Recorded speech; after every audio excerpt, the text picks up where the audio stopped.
来自毕秀武的存有。之前的更新当中已经提到，来自不同星际种族的所有代表的 80% 已经离开了这个太阳系，获得急需的疗愈，只有那些最强大的和最高效的存有留了下来，继续帮助这颗星球的解放。卯宿星人作为一个集体的存在，已经决定他们将不再作为与人类进行第一次接触的主要种族，他们将会更加专注于对他们临在更加开放的光之工作者和光战士，给予他们非常具体的协助，并与他们有效的合作。卯宿星指挥部12、21团队，卯宿星超光速粒子舱团队，卯宿星行星光网格团队和接触团队，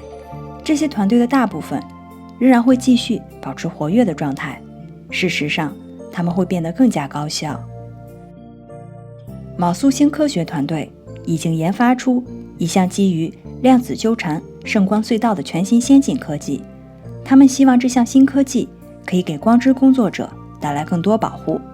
抵抗来自黑暗力量的持续攻击。这项新科技也会开始重新激活行星光网格，这个网格在2019年8月随着贝塔时间线的崩溃，在很大程度上坍塌了。那时，很多通往地球表面的传送门已经无法运行，现在这些传送门将会再次被重新激活。卯宿星人作为一个团体，现在也接受了与地表光之工作者进行互动的精准协议，从而避免卯宿星种族和地表人类种族之间可能发生的文化误解。因为卯宿星种族是充满爱与感性的种族，而地表人类种族常常有着不信任感，受到过很多创伤。卯宿星人也决定设定一些界限，事件之后他们将拒绝接受来自一些报复性的光战士的侮辱性言行。在我博客的评论区可以看到很多诸如此类行为的案例。光明势力正在尽一切可能的去帮助地表大众，尽管他们没有义务这么去做。使用下方链接中的方法会更加有效。事件之后，卯宿星人会主要致力于帮助那些最进化的光之工作者，他们将专注于在光之岛上建立灵魂家族曼陀罗。数十亿已经从地球以太和星光层被拯救出来的人类，现在正居住在卯宿星团的一颗行星上。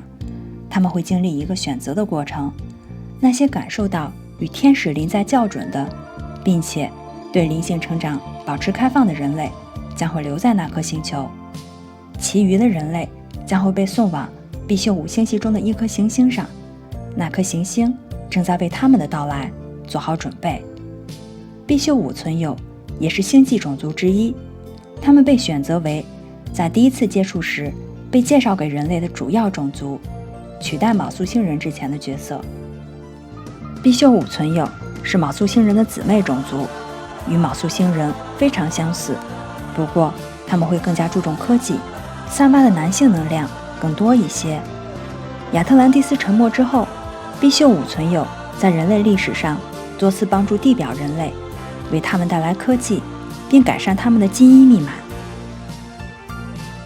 他们通过后宫制度，在恶劣的地表环境当中保持他们的振动频率。后宫这里的意思是神圣的、封闭的、受保护的空间。他们帮助卯宿星人在中国建造了西安金字塔群，他们也活跃于前王朝时期的埃及。他们在泰米尔纳德邦建立了吠陀文明，并在拉贾斯坦邦和古吉拉特邦建立了另一个吠陀文明。他们在古印度建立了罗摩帝国和德瓦卡城。他们也建立了苏美尔帝国和乌鲁克城，那里现在被称为瓦尔卡。他们曾经跟天龙人进行了一场核战，并以失败告终。那场战争以及接下来公元前3114年发生的大洪水过后，他们在地表的影响力大大削弱。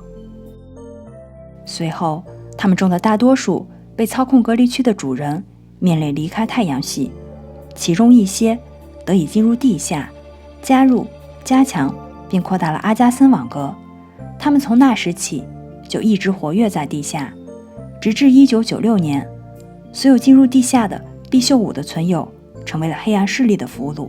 或者被迫离开了太阳系。在后来的岁月，他们对地表的影响力受限，他们联系了汉武帝，他成就了中国古代汉朝的巅峰。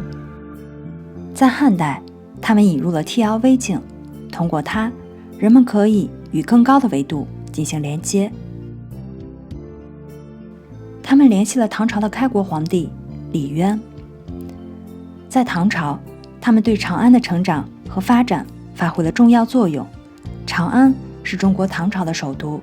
距离西安金字塔不远。从那时起，他们就时不时地与李氏家族联系。李氏家族是中国最重要的白色贵族家族之一。他们也会渗透，并偶尔转世进入阿尔多布兰迪尼黑色贵族家族之中，在那里，他们秘密守护着女神奥秘。在20世纪，他们通过玛丽亚·奥尔西奇启动了秘密太空计划。虽然从历史的角度来看，他们并没有完全的致力于服务圣光，但是1996年执政官大入侵行动让他们彻底清醒过来，他们现在已经是银河联盟忠实的成员了。大约在5000多年前，毕宿五存有被迫从地球表面撤退时，恰逢升起的毕宿五恒星与春分时刻相逢。毕宿五存有向西藏区域发送了一颗撞击星体，